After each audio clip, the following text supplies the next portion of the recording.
Hello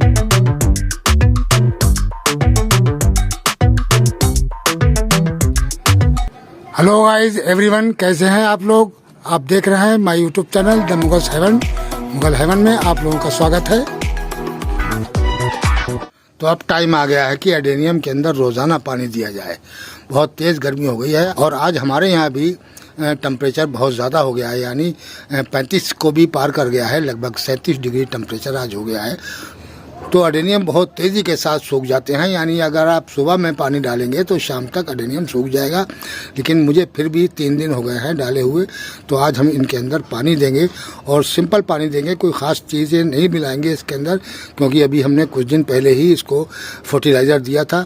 तो अब कोई फर्टिलाइज़र तो इस टाइप का अभी नहीं देना है, लेकिन पानी हमें अब रोज़ाना देना पड़ेगा इसके अंदर।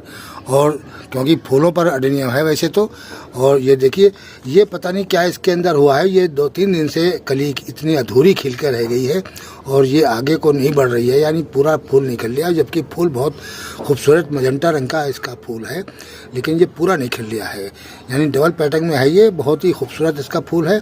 लेकिन और ये ब्रांचें जो हमारी देसी वगैरह के जो प्लांट हैं, इसके अंदर देसी वाले सारे 1 आध दिन के अंदर, ये देसी वाले जितने भी हमारे प्लांट हैं, इनकी कलियां देखिए फुल साइज़ की होने वाली हैं और 1 आध दिन में ये सब फ्लावर बहुत अच्छी तरीके से करने लगेंगी। बहुत तेज़ी के साथ बर्ड्स आगे को बढ़ रहे हैं, क्योंकि जो फर्टिलाइज़र दिया था वो लगभग इसीलिए दिया था, क्योंकि इसका जो वर्ड्स है वो तेज़ी के साथ बढ़ें और खिलने लगें। ये बिल्कुल छोटे छोटे वर्ड्स थे, अब ये देखिए कितनी तेज़ी के साथ बढ़ रहे हैं। और कुछ प्लांटों के अंदर ये फ्लावरिंग वगैरह शुरू भी हो गई है, देखिए। और इधर भी कुछ जैसे खिलने लगे हैं और एक ये खिल गया है इधर को। बहरहाल वो अब बहुत तेज़ी के साथ एडेनियम फ्लावरिंग करने वाला है और सारे वर्ड्स लगभग बहुत तेज़ी के साथ बढ़ रहे हैं। कुछ प्लांट इधर रखे हैं, तो देखिए ये भी अधूरी आज खिल गई है आज, और हो सकता है कल ये पूरी अच्छी तरीके से खिल जाएगी वर्ड्स। और ये ब्लैक वाला हमारा ये भी बिल्कुल तैयारी पर है। लेकिन प्लांट सारे सूखे पड़े हुए हैं, इनके अंदर आज हम सब में पानी देंगे, क्योंकि जिस टाइम पर एडेनियम के अंदर कलियां आती हैं उस टाइम पर पानी इनको रेगुलर चाहिए होता है, नहीं तो ये वर्ड्स जो हैं रुकेंगे नहीं, जल्दी गिर जाएंगे। और फूल भी ज़्यादा दिन रुकता है। अगर पानी नहीं दे रहा है जिस टाइम पे एडेनियम के अंदर फूल आ रहे हों, तो उस टाइम आप उसको रेगुलर पानी दीजिए। मॉइस्चर रहना चाहिए प्लांट के अंदर, और नहीं तो वो वर्ड्स जो है वो 1-2 दिन में ही गिर जाता है। अगर आप रेगुलर पानी देते रहेंगे, मॉइस्चर बना रहेगा, तो आपके प्लांट की जो फूल है वो ज़्यादा दिन तक टिकेगा और खूब अच्छी तरीके से एंजॉय कर सकते हैं आप। और अगर पानी कम देंगे तो फिर फूल जल्दी गिर जाएगा आपका। अब ये काले वाले हमारे पास 2 प्लांट हैं, देखिए, और दोनों में बड्स आ रहे हैं और इनके पत्ते भी लगभग ब्राउन टाइप के हैं, हल्के डार्क लाल से दिख रहे हैं। आप जैसे पत्ते हैं वैसे ही इसकी कलियां हैं, और ये थोड़ा ब्लैक खिलता है और धीरे धीरे आगे चल के ये फिर मैरून रंग का हो जाता है। तो ये 2 प्लांट हैं, और दरअसल ये 2 प्लांट जो हैं ये भी ग्राफ्ट करे हुए हैं हमारे। इसका जो मदर प्लांट था हमने वो कलकत्ते से शायद मंगवाया था। वो प्लांट कुछ दिन के बाद मर गया था, तो उससे पहले हमने इस वाले प्लांट में ये देखिए यहाँ से ग्राफ्ट कर दी थी। ये सिंगल ग्राफ्ट इसकी करी थी, तो इससे फिर निकाल कर हमने एक प्लांट और ग्राफ्ट किया। वो हमारे एक दोस्त थे, वो उनको पसंद आ गया उसका कलर फूल का, तो वो उन्होंने मांगने लगे, तो मैंने उनको उठाकर वो प्लांट दे दिया।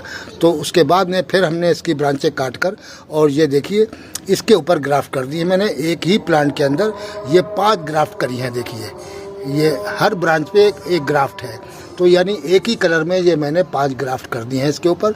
अब ये काफ़ी बुशी होके फूल देता है, बहुत ही प्यारा लगता है।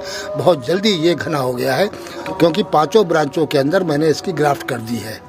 तो एक साहब बोले कि एडेनियम को तो फर्टिलाइज़र की ज़रूरत ही नहीं है। ये सब जितने भी चैनल वाले हैं ये बेवकूफ़ बनाते हैं खादें डालकर। एडेनियम को किसी खाद की ज़रूरत नहीं है, ये बगैर खादों के ही फ्लावरिंग करता है। ये डेजर्ट रोज़ है।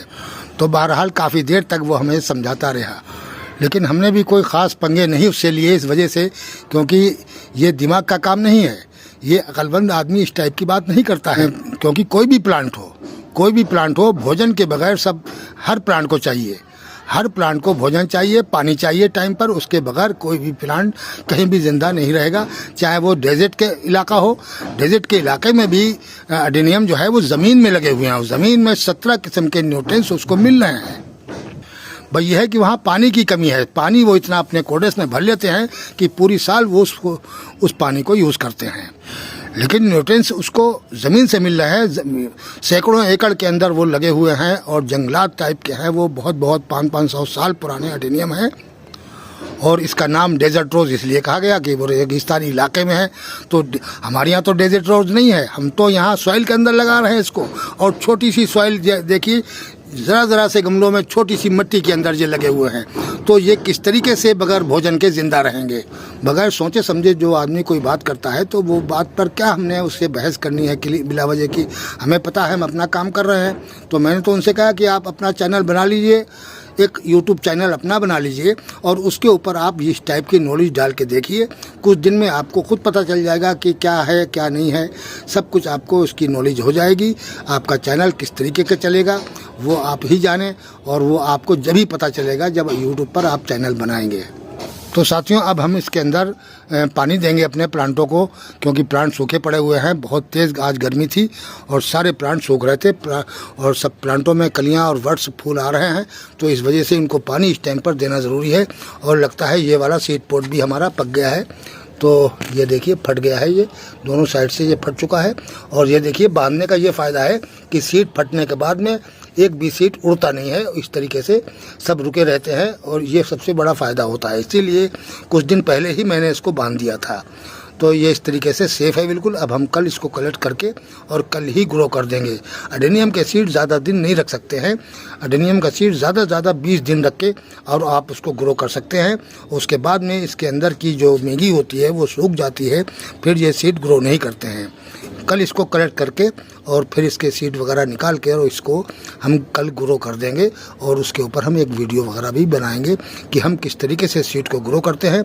और उस तरीके से अगर आप लोग करेंगे तो आपके भी सीड बहुत अच्छे ग्रो हो जाएंगे और बहुत जल्दी 1 हफ्ते के अंदर सारे के सारे सीड ग्रो हो जाएंगे। बहुत गारंटी से हम काम लेते हैं कि बड़ा सोच समझ के हम सीड को ग्रो करते हैं।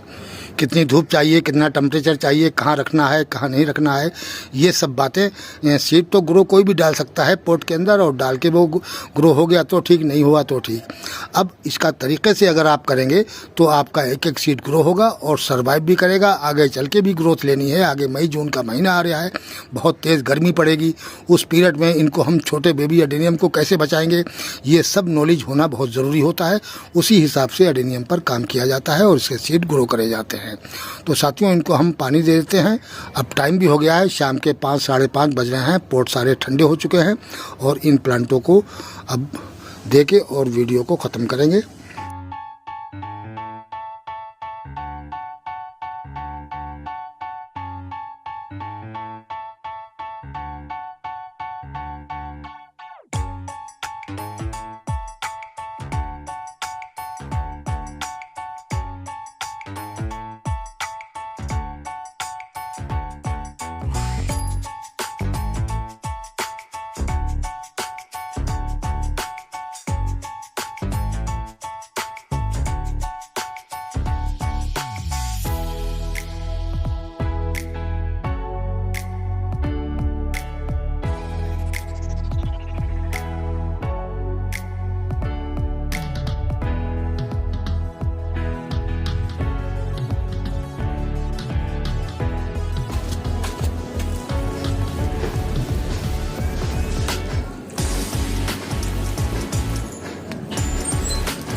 तो इस तरीके से सभी प्लांटों के अंदर हमने पानी एडेनियम के दे दिया है और जहाँ जहाँ जो रखे हैं सभी में लगभग पानी दे दिया है।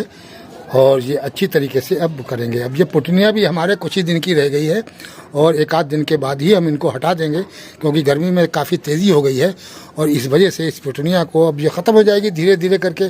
बस 2-4 दिन चल रही है, 2-4 दिन के बाद इनको उठाकर हम पोटो को एक तरफ रख देंगे और फिर सारे एडेनियम अपने यहाँ लगा देंगे, क्योंकि एडेनियम के अंदर फ्लोवरिंग शुरू होने वाली है। तो साथियों, वीडियो कैसा लगा? आज के वीडियो में इतना ही। मिलते हैं अगले वीडियो में नए टॉपिक और नए कंटेंट के साथ। अगर हमारा वीडियो अच्छा लगे तो लाइक कीजिए, शेयर कीजिए और सब्सक्राइब कीजिए। शुक्रिया, धन्यवाद।